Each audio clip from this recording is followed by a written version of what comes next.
പ്രേക്ഷകരെ ഏറെ പ്രധാനപ്പെട്ട ഒരു വാർത്തയുടെ അപ്ഡേറ്റിലേക്ക് പോവുകയാണ് നമ്മളിപ്പോൾ.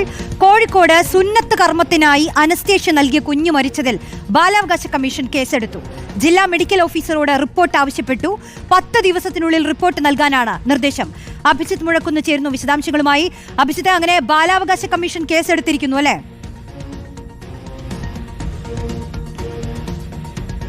തീർച്ചയായും റോഷ്നി, ഈ വിഷയത്തിൽ ബാലാവകാശ കമ്മീഷന്റെ ഇടപെടൽ വന്നിരിക്കുന്നു. 10 ദിവസത്തിനുള്ളിൽ ജില്ലാ മെഡിക്കൽ ഓഫീസർ റിപ്പോർട്ട് നൽകണമെന്ന് ബാലാവകാശ കമ്മീഷൻ വ്യക്തമാക്കിയിരിക്കുന്നു. ഈ സംഭവത്തിൽ ബാലാവകാശ കമ്മീഷൻ കേസ് കൂടി എടുത്തിട്ടുണ്ട്. കഴിഞ്ഞ ദിവസമാണ് ഈ ഒരു സംഭവം ഉണ്ടാകുന്നത് റോഷ്നി.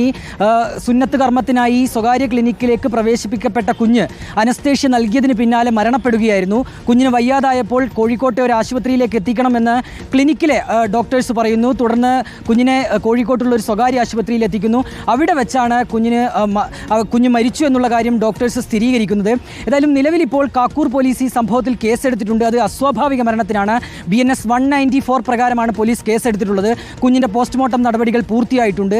ഇനിയിപ്പോൾ എന്താണ് കുഞ്ഞിന് സംഭവിച്ചത് എന്നതടക്കമുള്ള കാര്യങ്ങളിൽ ഒരു വ്യക്തത വരേണ്ടതുണ്ട്. അതിനുശേഷമായിരിക്കും ഈ മെഡിക്കൽ നെഗ്ലിജൻസ് ഉൾപ്പെടെ ഉണ്ടായിട്ടുണ്ടോ എന്ന കാര്യത്തിലും ഒരു സ്ഥിരീകരണം ഉണ്ടാവുകയുള്ളൂ. അങ്ങനെയാണെങ്കിൽ ഈ സ്വകാര്യ ക്ലിനിക്കിനെതിരെ ഉൾപ്പെടെ കേസെടുക്കുന്ന ഒരു നടപടിയിലേക്ക് കാക്കൂർ പോലീസ് കടക്കുകയും ചെയ്യും. ഏതായാലും ഏറ്റവും ഒടുവിൽ വന്നിരിക്കുന്ന വാർത്ത റോഷ്നി, ബാലാവകാശ കമ്മീഷൻ ഈ വിഷയത്തിൽ ഇടപെട്ടിരിക്കുന്നു. ബാലാവകാശ കമ്മീഷൻ കേസെടുത്തിരിക്കുന്നു. 10 ദിവസത്തിനുള്ളിൽ റിപ്പോർട്ട് സമർപ്പിക്കാൻ ജില്ലാ മെഡിക്കൽ ഓഫീസർക്ക് നിർദ്ദേശം നൽകിയിട്ടുണ്ട്.